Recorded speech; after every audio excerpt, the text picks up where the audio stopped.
Dios bendiga a mis hermanos en el nombre del Señor Jesús, a cada uno de los que me conocen, a mis amigos, mis hermanos.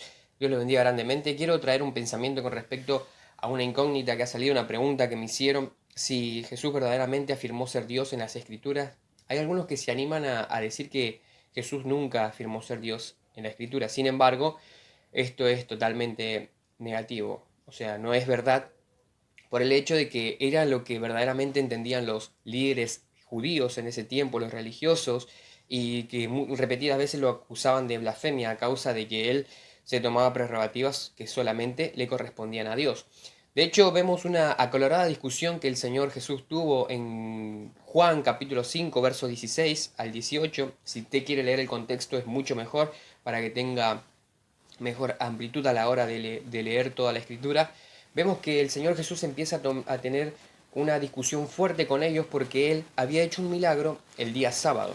Pero a causa de las afirmaciones que hizo Jesús en ese momento son las reacciones de los judíos. Primero y principal, el día sábado ellos los consideraban como un día totalmente sagrado. No trabajaban el día sábado, habían ciertas tareas que no se realizaban. De hecho, cuando se levantaron los macabeos, después de las guerras que ellos tuvieron, de que ganan la guerra, se levantaron comunidades que respetaban el día sábado, tanto era que lo respetaban y lo consideraban tan sagrado que no iban al baño.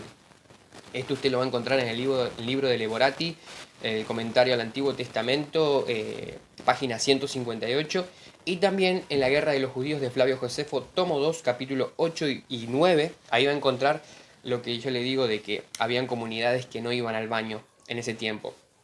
Pero vamos al tema central en este momento.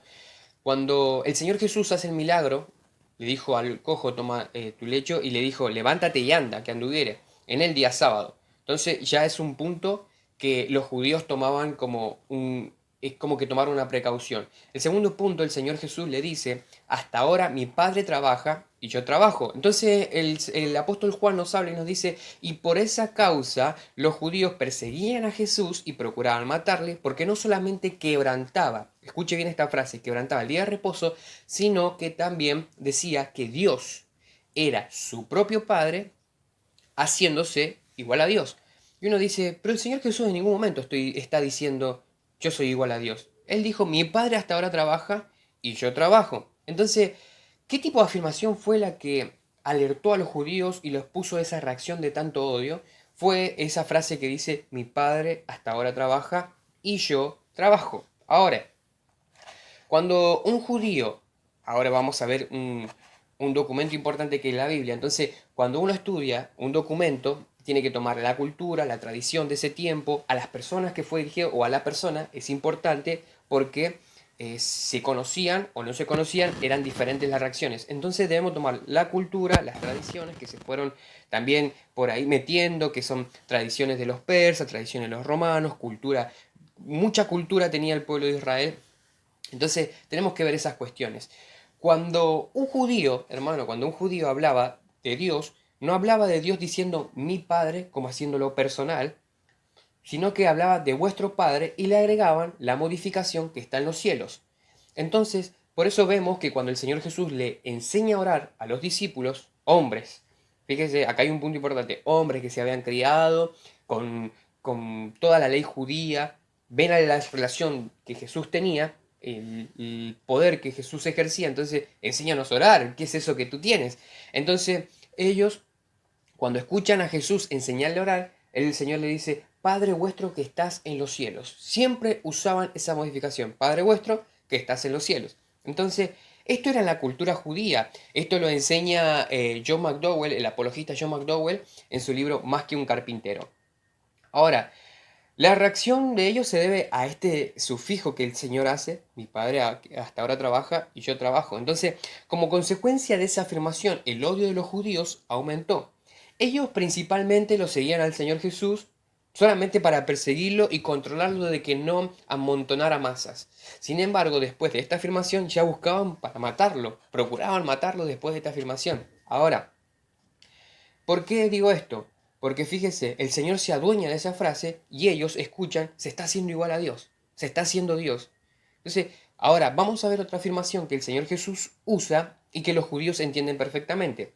Después de la fiesta, o sea, durante la fiesta de la dedicación en Jerusalén, Los dirigentes judíos se acercan al Señor Jesús y le preguntan, en Juan capítulo 10, si usted lo quiere leer todo el contexto, le preguntan si se acercan a él para preguntarle si él verdaderamente es el Cristo.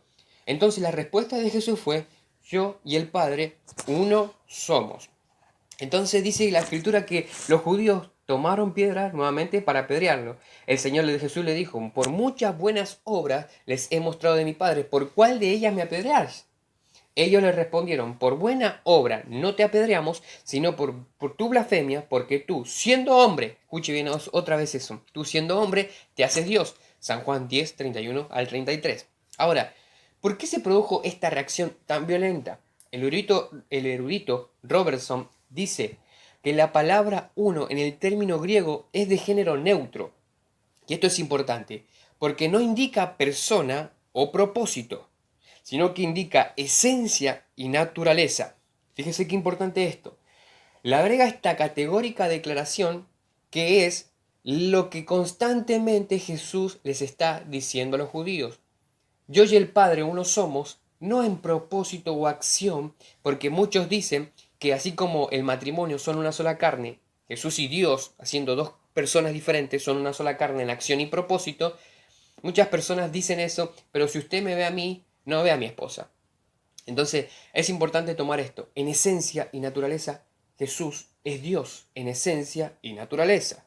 Entonces, si vemos las declaraciones que Jesús hizo constantemente en San Juan capítulo 8, verso 19, vamos a ver esto, que si a mí me conocieses, a mi Padre conocerías. El que me ve a mí, ve al que me envió. San Juan 12:45. San Juan 5:23 dice, el que me aborrece a mi Padre aborrece. Entonces, no era que eran en acción, en propósito, eran una sola persona haciéndose dos personas diferentes. No, Jesús es Dios en solamente una esencia. Ahora, vemos en Marcos capítulo 2, verso 3 al 12, al 12, si usted lo quiere leer, que hay cuatro amigos que traen a un paralítico, que era un amigo de ellos, lo traen, y al ver la multitud que se había agolpado en ese hogar, dicen que los amigos hacen un volquete en el techo, un agujero, y lo meten por allí. Ahora, en ese tiempo no era muy difícil hacer ese tipo de acciones en un techo de esas casas, no, era fácil. Pero, ¿qué pasa con esto? El Señor Jesús, al ver la fe de ellos, y si usted presta atención al relato que se encuentra en ese momento, dice que al ver la fe de ellos, lo primero que hizo el Señor Jesús fue decirle al paralítico, tus pecados te son perdonados. Entonces cuando ellos escuchan esto, los líderes religiosos que estaban allí, ellos empiezan a decir, blasfemia dice, ¿quién puede perdonar pecados si no solo Dios? ¿Por qué? Porque Jesús se toma una prerrogativa que solamente a Dios le corresponde, según Isaías capítulo 43, verso 25. El que peca contra Dios tiene que recibir el perdón de Dios. Entonces, todos habían pecado contra Dios. Entonces Jesús, siendo Dios manifestado en carne, primero le dice, tus pecados te son perdonados. Él, al saber los pensamientos de los líderes religiosos en ese tiempo, el Señor les dice, ¿qué es más fácil? Decirle, toma tu lecho y anda, o decirle, tus pecados te son perdonados. ¿Por qué? Porque habían surgido dudas en los corazones de las personas que estaban allí también. Habían surgido dudas y en los líderes judíos lo consideraban una blasfemia porque siendo hombre se hacía o tomaba la prerrogativa de Dios porque Jesús es Dios manifestado en carne. Entonces, hasta ese momento no hubiera tenido una afirmación fuerte Jesús. ¿Por qué? Primer punto. Era fácil en ese momento decir tus pecados te son perdonados porque nadie veía la reacción del poder de esas palabras. Nadie las veía. Solamente Dios estaba viendo la reacción de esas palabras, limpiando el corazón, limpiando los pecados. Entonces, tus pecados te son perdonados. Entonces, como vio que todos dudaban, bueno, yo tengo el poder sobre todas las cosas. Ustedes dudan porque no ven resultados. Ahora, a ti te digo, toma tu lecho, levántate y anda. Entonces, el Señor Jesús le muestra que tiene el poder sobre todas las cosas, para perdonar pecados, para sanar a los enfermos, para resucitar, porque Jesús no es una segunda persona o alguien menor. Jesús es Dios manifestado en carne. Esto lo dice 1 Timoteo 3:16, Colosenses capítulo 2, verso 9, Colosenses capítulo 1, San Juan capítulo 1, verso 1, en adelante, usted va a encontrar que repetidas veces la Biblia nombra a Jesús como Dios manifestado en carne. Que Dios le bendiga y ojalá esta pequeña edificación le haya sido de mucha bendición para su vida.